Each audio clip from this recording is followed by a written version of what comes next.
pentagram dedicated to Henry Foreman. In the years of the primal force and the dawn of terrestrial birth, man mastered the mammoth and horde, and man was the lord of the earth. Greetings and felicitations, children of technology. A couple of people have asked me what that means, and that is courtesy of Pete Steele and Carnivore. If you don't know that, go and check out the two Carnivore albums, Carnivore and Retaliation, two of the most amazing records from the 1980s. Welcome to episode 110 of Agitators Anonymous. It's still season 1. Well, at least until someone presses that red button and puts us out of our misery, Mr. Putin, or whomever that may be. Well, episode 110 of Agitators Anonymous. I'm Alan Averill, just a singer in a heavy metal band, trying to make some sense of the, well, you know the rest. As you can hear, my voice is still not quite fixed. It should start to worry me by now, but it is what it is. A couple of people have commented quite nicely on the sexy timbre of my newly found shredded vocal cords. Let's just hope it's not a node or whatever that is, which you need to stay quiet for a year, because that would be unbearable. Maybe bearable for most of the people who know me, but for me, well, staying quiet for a year, I don't know if that could be possible. Anyway, the show is sponsored by metalblade.com. If you're in North America, you can use the promo code ALAN and you can get 10% off your order. I'm hoping to expand over, at least to offer you all a few other things when it comes to sponsors and deals and interesting money off this and that and the other. But you know, these things take time to put pen to paper and all that kind of thing. Tuesdays will keep rolling as the sort of more metal musical kind of Tuesday. In fact, what I might make Tuesday is a bit more of a review show. Take a look at some new releases, some, more relevant, more musical discussions around gigs that I've been going to, or, something a little bit more like a sort of magazine kind of show. Magazine? Yeah, of course. The printed word is dead, Mr. Averill. Don't you know that? Why are you using such out-of-date words? Well, this episode might as well be called Old Man Shouts at Clouds kind of thing. I'm staying in the remit of the music industry, of musical culture, of subcultures, all that kind of thing. Some of you send me messages going, when are you going to go back to the politics? And I think, to be honest, everyone just got a bit worn out. As I said, inertia. A feeling of just being worn out talking about Ukraine and gender and all sorts of other things. Not that I talked much about that, but you know what I mean. I'm not going to be making as much modern social commentary right at the moment. I think everybody's tired of it. So let's, just discuss music and a few other things in relation to that. Now, this one, I suppose, is music by way of social commentary. I should mention you can follow me on Instagram at nemthianga_primordial, NEMTHEANGA. And if you want to support the show, you can go to patreon.com/Alan Averill. Other podcasts, rehearsals, various other things are happening over there. But this episode, like I said, Old Man Shouts at Clouds kind of thing. So this is a kind of observation of the death of the record store, what that meant for us as teenagers, and some of the things that seem to be, at least anecdotally or talking to my friends who have young teenagers, and just my observations of society, how things have changed since that moment. And I think fundamentally my hypothesis is changed for the negatory, changed for the negative, and I should get into why that may be. So, Old Man Shouts at Clouds. Well, let's not say old, shall we? Let's be polite and say middle-aged or something of the equivalent. Anyway, I said something the other week which was like, young people suck or whatever. And I got some polite pushback from people. And it made me think about a few things. One of them being, and I am quite thankful for this, I won't call my parents cool. Even that sounds pretty odd. But I think that I was thinking about musical inheritance and how that formed and shaped us. Of course, I'll get into the record store stuff and how that was super important to growing up and super important to your formative years. But first of all, I'd like to kind of examine the idea that at least I had parents who liked music. Back in the day, we're talking like early to mid 1980s now, back when you first started really being aware of music, aware of what a song is, maybe 82, 83, 84, when I was about 8, 9, 10, or 7, 8, 9 maybe, when you went, oh, that's a song I like this, Give Me All Your Love and ZZ Top, which soon melded into AC/DC, whatever. But my parents, who were not avid music collectors, now they didn't have a musical instrument on the wall or anything like this, which I do think if you're out there listening right now and you're any kind of parent having somehow, as if you need parental advice from me, but having some form of a musical instrument in the house for a kid to pick up or not pick up is pretty important. And I'll get to this near the end of the ramble. But my parents had maybe 60 odd vinyls to leaf through once you kind of came of age, and you realised what the record player was. You realised, the physical action of taking out that vinyl from the sleeve. Very important. And something you will never get from a file or from a stream is the physical interaction. Like I said before in interviews years ago, not that you would have been following them, but the idea that somebody can download every single musical thing I've ever made, probably in a few minutes, and play the intro to the first song, go, meh, and just drag and drop that and put that in the bin, and that's everything you have ever created can just be dismissed in a minute, 2 minutes, and that kid can go online onto onto a forum, onto a discussion piece, and go, tried to listen to them, didn't like it, too slow, boring, etc., etc. But the physical interaction with an old vinyl, as I said, this will be old man shouts at something, and the leafing through of those vinyls and that simple action of interacting with music, I can clearly see now set me on the way to a lifetime's love affair with music. Although it must be said that some elements of the pandemic challenged that, but maybe that's for another podcast. But taking out Let It Bleed by the Rolling Stones, for example, and putting the needle on that the very first time and hearing the Rolling Stones for the very first time, it sort of set you on a path. And then looking at the vinyl cover, the first time you took out Fairport Convention, Liaison Leaf, for example, set you on a path which was the interactive nature of music, physically interactive nature of music. It set me on the path, I suppose, to becoming a collector, to respecting the process of making music. Even at the time, you don't really know it. And once I put that needle on the very first Iron Maiden, it made me want to be a singer in a band. This much energy, this as it just, Prowler shot out of the speakers. And the initial inspiration, it has to be said, came from my old dad playing Fairport Convention, Chuck Berry, the Rolling Stones, Steel Eye Span vinyls, ZZ Top. You grew up, if not immersed in music, as to call my parents collectors would be a stretch, but certainly around music. And before you were ushered off to bed, they had parties. And at some stage, a family friend always went out to the car to get his acoustic guitar. And then you would have the sight of parents and friends, fingers in ears, doing a Bono, "Tonight, thank God it's them," kind of thing. Wow, did I just do a Bono impersonation? Apparently I did. Next thing I'll be at Davos deciding your fate. Well, said family friend would go out and get his acoustic guitar, and then everybody would be standing around doing the vocal harmony of California Dreaming. It seemed an incredible skill that he had to play off the cuff and sing. I always wanted to do something of the same, but let's be honest, never had the skill or application, hence why I ended up being the singer. But the throwaway comment, I suppose, was in relation to young people. And I mean, in reality, I don't think anyone can argue that music is not as important as it used to be.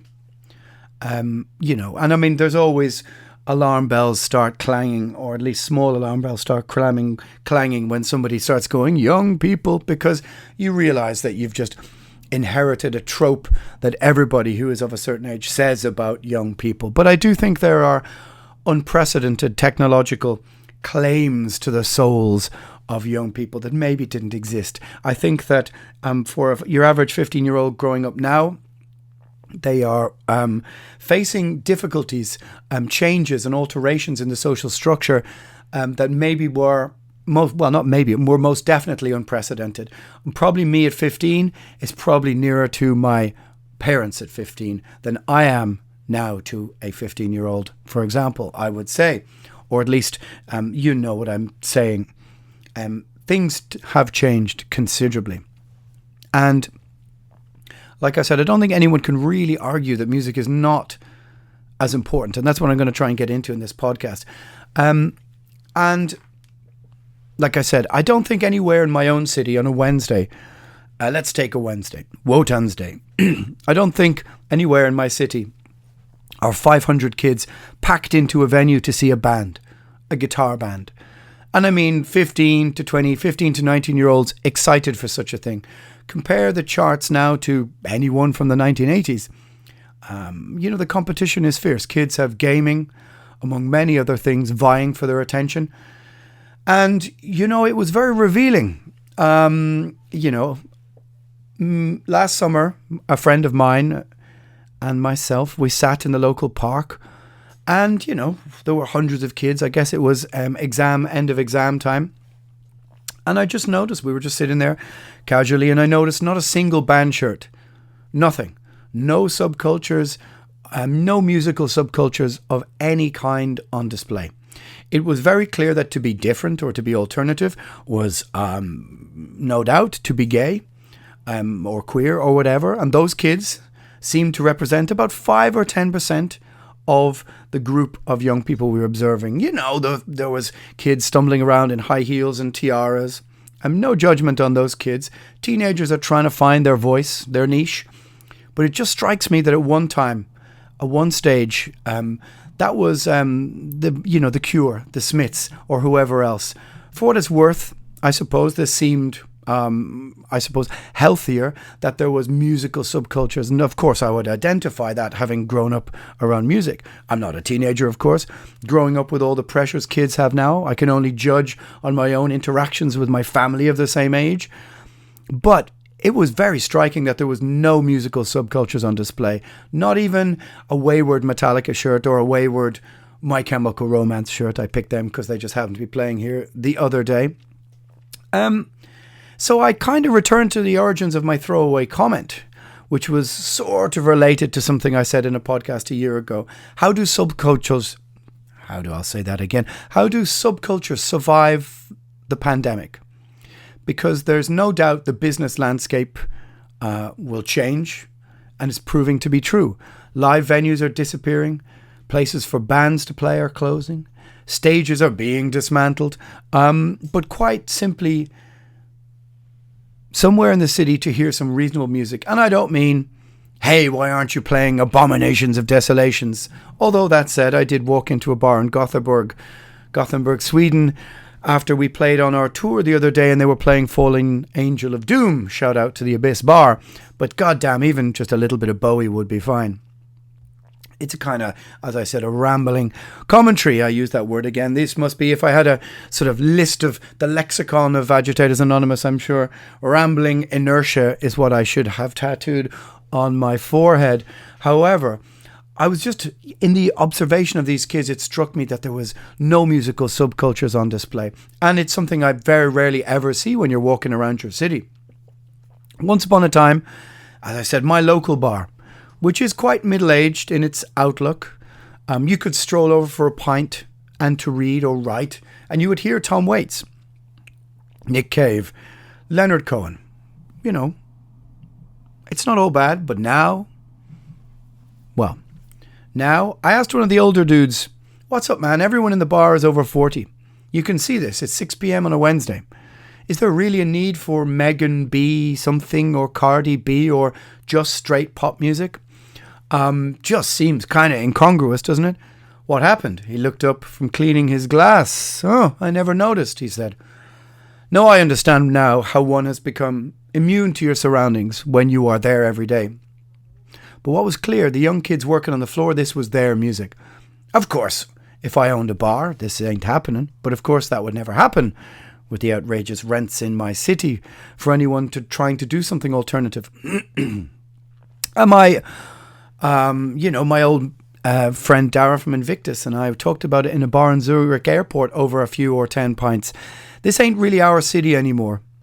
I'm jumping around to conclusions, but all the odd places that existed are gone. Bars gutted and reinvented as this fake new world kind of bar, endless cool kid coffee shops. My God, do we need any more coffee shops? We certainly don't. You don't see any kind of characters anymore. And you've heard me say this before, but it's easier to go to Saturday morning slam poetry brunch than it is to see a rock band playing on a Friday night. And that's a sign of the times and a sign of gentrification and a sign of the kind of people who move into cities. You could call it the social victory of absolute pop culture or pop music. On these terms, it's, like I said, absolute. And in a country like mine, you can tell me in the comments, how is it in yours? But there isn't really a dive bar playing some rockabilly. And if there is, how is it able to survive? Of course, the effects of, this is a post-pandemic comment, but the effects of working from home are now coming back into sharp focus. All the things I told to my friends who loved it initially have kind of fallen into place. You don't get that office romance. You also don't end up at a band you never heard of on a Wednesday night anymore. All of those social components are missing. And this is, I suppose, what I'm driving at with this podcast. And that is the antisocial nature of modern society is existing to separate people.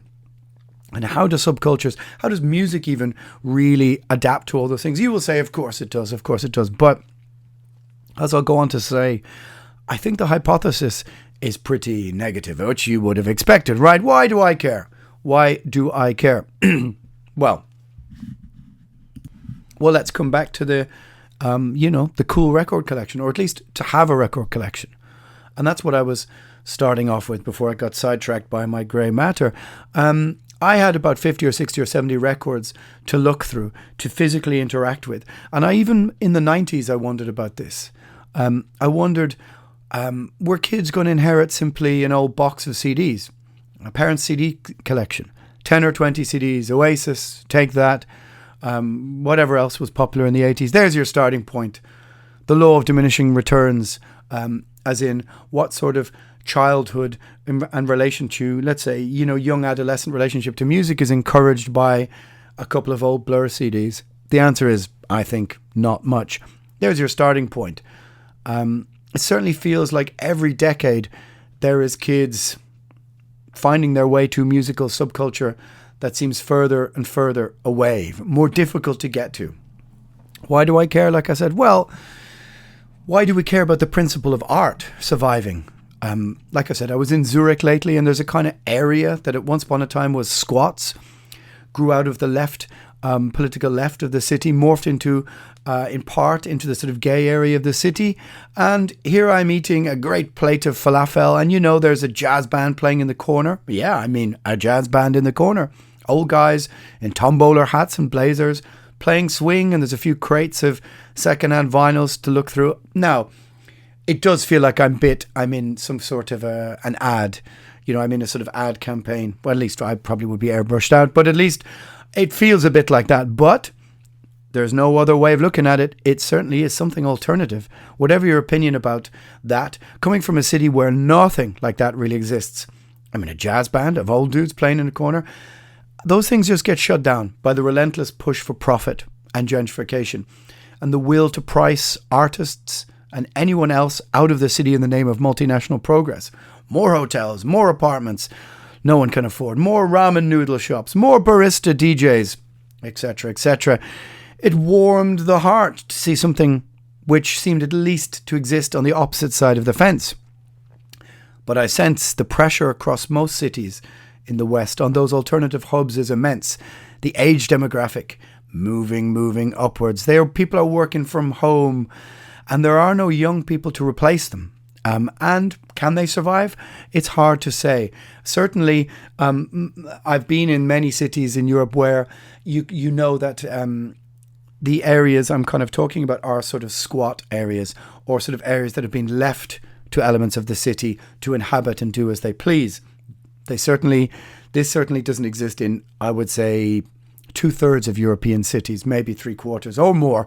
There's a couple that exist here and there, but they have problems of their own. Eventually, I guess it's not hard to imagine that drug dealers come in and all that kind of stuff. But that's probably for another podcast.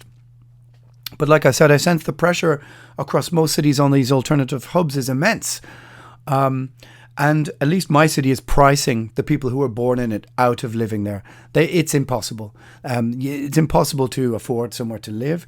I mean, why wouldn't you rage against capitalism if you can never afford a house, a roof? Some roof over your head is one of the most essential parts to be able to accept your place in civic society. Now that has broken down almost completely. So I think this is partly to blame for the rise of some very extremist views among young people, amongst all the other polarization. But they see no way into the society, and especially to break the grasp of an older generation who seem to hold the reins to all of these things. Well, what can you say when your country is run by octogenarians, huh? Who wouldn't want to rail against that? Anyway, I digress. But once upon a time, when the cost of living in these cities was less extortionate and the price of living was less cutthroat, it was easier to have something off the grid. But things have changed. A certain kind of person now can only afford to socialize in the city. Certainly not my city anymore. A kind of tech person of a certain age, gig economy, political viewpoint, of a certain persuasion and fashion sense, you know the kind I'm getting at. That on the surface seems alternative, but it's all really only for show, at least as far as I can see. And I don't feel it's part, of my historical appreciation of my city, or at least not the artistic appreciation of the city, because there doesn't really seem to be space for a musical subcultures within that. Look, things have changed. A certain kind of person, as I said, seems to have inherited the city. But I return to my original point. Inheriting a bunch of files was maybe what was in your future, 10, 15 years ago? Is that what you get from your parents? Hey, here's an old hard drive with some old songs on it. This isn't compatible with my new computer. Oh, well, look, you can find it on Spotify. Or maybe nothing at all. Maybe there is no musical inheritance. Which is clearly evident in the fact that popular music these days seems to be driven by the clickbait energy of 9 or 10 or 11-year-olds. This is who modern music is aiming their energy at. And you may have noticed, if you've ever clocked into some of what modern pop music is, how infantile it sounds. If you actually take a listen to Billie Eilish or something like this, it sounds like music from a child's cartoon. But that's because most of the people listening to it are 11 or 12, or at least it's aimed at them. A good friend of mine told me a very strange, I suppose it's not strange, but a story about his son who's becoming very good at a musical instrument, very good at the piano. And he hears him playing from downstairs and goes, "Oh, what are you playing?" And he's playing, motifs from computer games. And he's playing along to them. He's very talented. And he tries to encourage him, "Why don't you go out and join a band?" He's like, "Well, I don't know anybody else who plays." And, well, the sad reality is he doesn't seem to have the same peer group of friends. And certainly when, my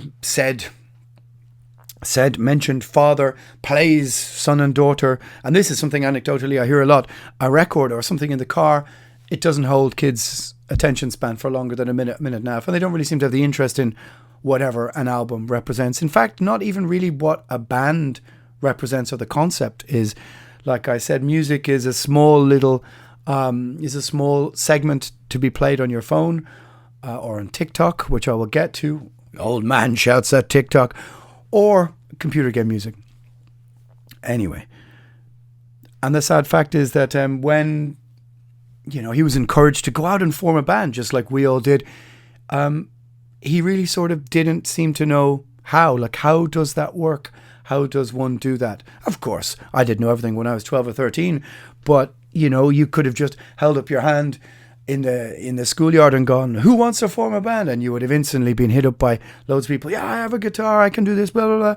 Let's, you were encouraged to spend time in the music room in my school, and you could book yourself in a Wednesday and bash and bang on drums. Seems like things are quite different. And kids' relationship to music is completely different. And anecdotally, this is what I keep hearing from my friends who have kids who say, I've tried to get, my kids interested at least in music, and it's not really happening. And it made me think, and this is where the second half of the podcast, dun dun dun, I'm going to get into. It made me think about the importance of the record store in our development. In Ireland, that was the sound. In Dublin, that was the sound cellar, and about this modern lack of a social hub for young people, has some kind of symbolic representation. Everything, of course, is online now. No, it just doesn't need saying. It's a kind of stupid sentence even. And young people answer in studies now that their most important relationships are almost all online, or a great percentage of them. The sad death of the record store, I'm going to use as a symbol for this. As of course in Dublin, as I said, it was the sound cellar where all the metalheads went.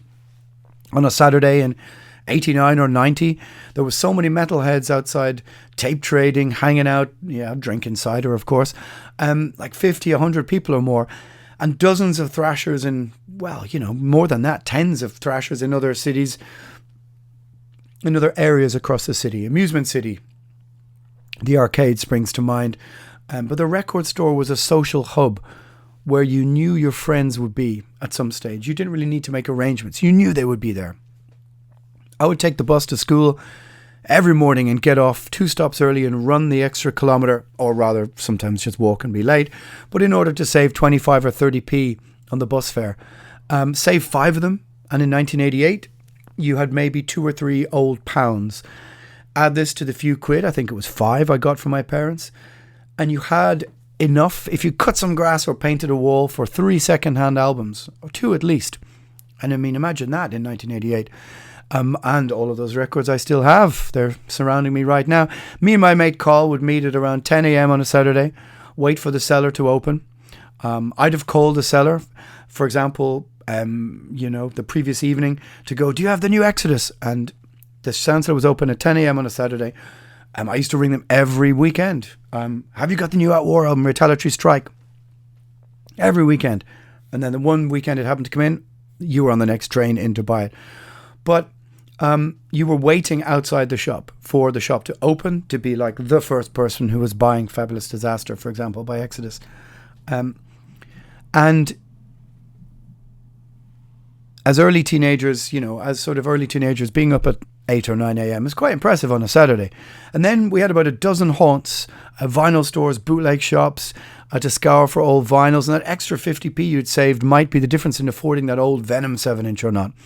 Of course, the guys running the shops were exactly like the John Cusack High Fidelity character. If you've never seen that movie, it's worth a look. But generally grumpy dudes with little patience. But over time, you won them over. And there's no doubt there was a form of hierarchy. The guys who got the stool at the end of the record store counter, the guys who had a few years on you, they were the faves. They were the favourites in the shop. And the sniping and smart arsery of Dublin was always being thrown around. The slagging, as we call it, which is like casual mockery. But you fought the slings and arrows of outrageous chat and fortune, and braved it to be the spotty teenager with a greasy fringe to get that test pressing. Eventually you won the cranky old dudes over. You were here to stay, or at least for the time being, a die-hard. Right, pun intended. So to say, at least you earned your stripes. That first or second time I wanted to go down to the shop, I guess I was 12, too young to really be allowed on my own. And I won't forget my mother coming down with me to make sure I spent my money right. It was, I think, a birthday or something. And there was a dozen older metalheads standing around looking at this little dude with his mom, sweaty hands, sweaty hair, hands trembling. Oh, I got bonded by blood, and hell awaits. That birthday, 1987 maybe it was, or Christmas 1987, bought by my mother in front of a dozen judging frowns. In reality, they probably weren't doing that at all, and they weren't remotely interested in what I was doing, but it felt monumentous, tumultuous at the time, a huge step. Your first ever couple of records you owned. And as soon as you were allowed into town on your own and got to know all the little haunts, the weird shops, the Dublin characters, the crazy occult bookshops, yes, and there was one, the curious places, the bootleg shops. And now, sad to say, over 30 years later, they're almost all gone. And there are certainly no gangs of teenage goths, punks or metalheads hanging out, learning to grow up within their social subculture. I'm trying to bring them all, these strains, round together. The city's soul would seem to me to have been given over to corporatism and gentrification. The characters are all gone, long dead. And if someone said to me, hey, you have some unlimited funds, create that bar that at 19 you would have liked to go to, I would have to ask, would anybody show up? Hard to say. Times change and I ain't starting a reggaeton bar. However, but this cultural hub is what formed us. It's how we picked out our peer group, the outcasts, the alternative kids, the metalheads, the punks, the young gay guys who choose to hang out with us, who we were in their peer group. We were their peer group, the Goths, the Smiths heads, the Cure heads, all hanging out on a Saturday, shopping cassettes, shifting someone from another subculture. Oh, you got the shift. The shift is kissing, if in case you need some old Dublin explanation. It was also your support group. I remember a story of a bunch of us together, maybe 4 or 5 of us. We all fancied the goth girl in our group who looked a lot like, well, to us, a sort of elusive Susie and the Banshees type character. And you went with the vinyls you bought that week and, you played them. And the deal was you all had to sit and listen to everybody else's vinyl. First time I heard Minor Threat, first time I heard The Cure, first time I heard The Smiths. And all of the old kids kind of, took to hanging out in the one big group. They were, I guess the opposite of the jocks or whatever, even though we didn't really have that expression in Ireland. But, it was your support group. You discovered your burgeoning hormones with other kids going through the same growing pains, rather than, for example, taking your social cues from something online or behind a keyboard.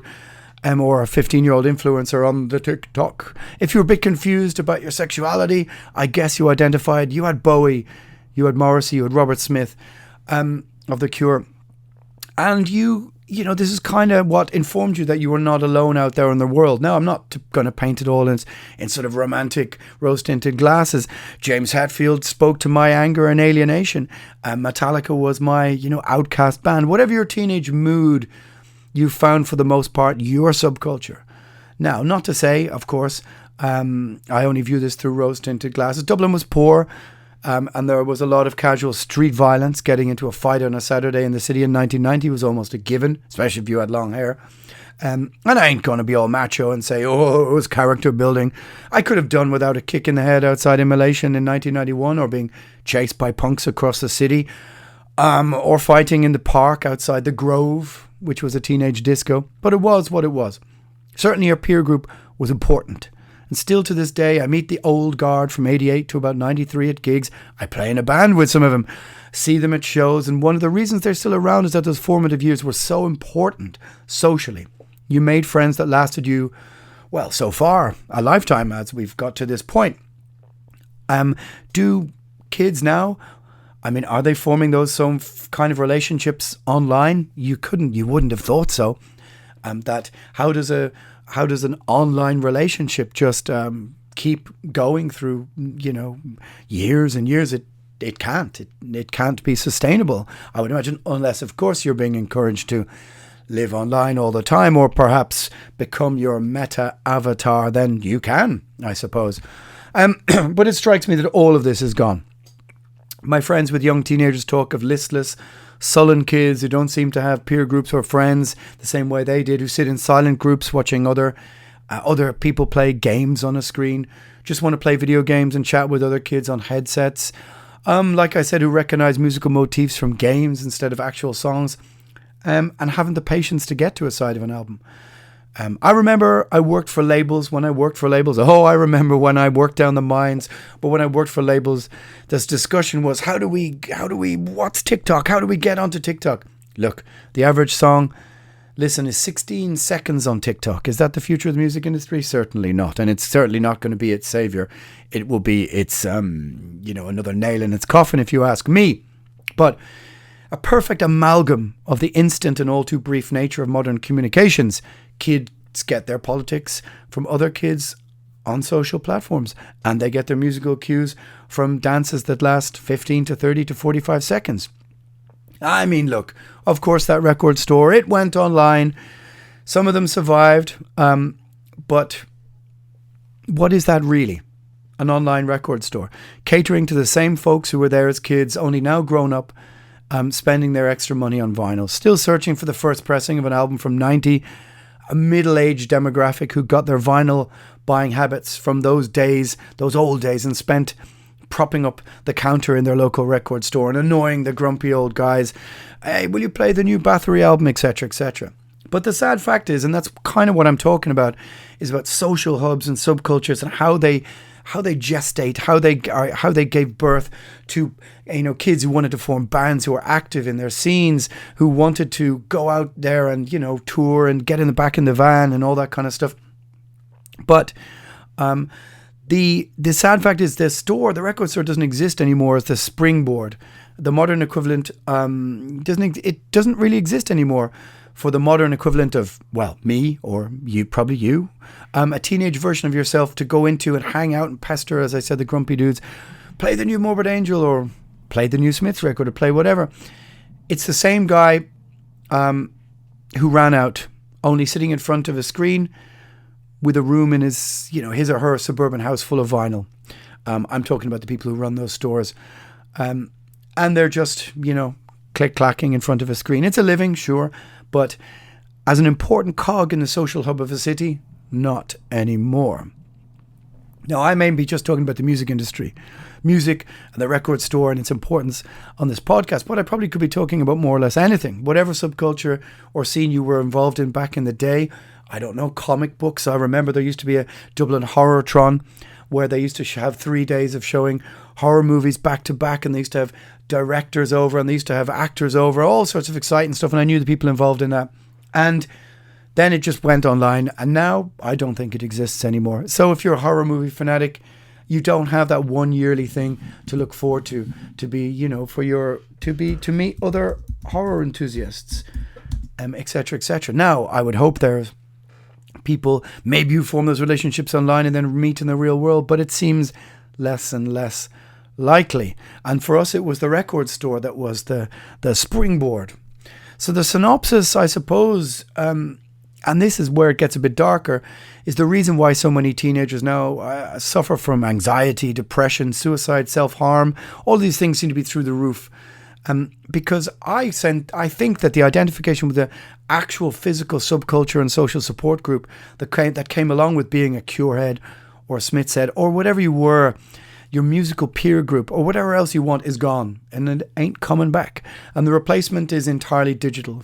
And for the most part, I think we can all say that the digital influence is by and large a negative social influence on young people's lives and their upbringing. That at least is this podcast's sort of rambling hypothesis. As I said, it could just be old dudes shouting at clouds. But just a couple of things got me thinking about the importance of that record store, about the importance of, the turning over the vinyl, that physical relationship to music that set us on our way, and how our early peer groups that we had were also our support groups. They were also our way of understanding, your raging hormones, trying to understand your place in the world, finding songs that spoke to you, all of that kind of thing.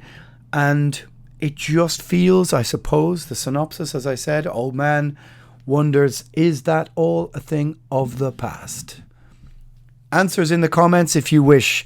Let me know how off the mark I am. Let me know how on the money I am. Whatever you think. Episode 110, my friends, is about musical subcultures and how they survive. Can they survive?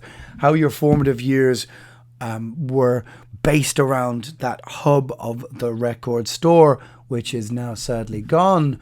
Patreon.com, Alan Averill. You can go and support the show, or As I said, _Primordial. Follow me on Instagram, Primordial_official, etc., etc. But this is the Alan Averill podcast. This is not the Primordial podcast. I must make that pretty clear. The views expressed herein of the human monkey known as Alan Averill do not represent the overall views of the collective band of misfits and reprobates called Primordial. My friends, I thank you. Planet Satan over and out.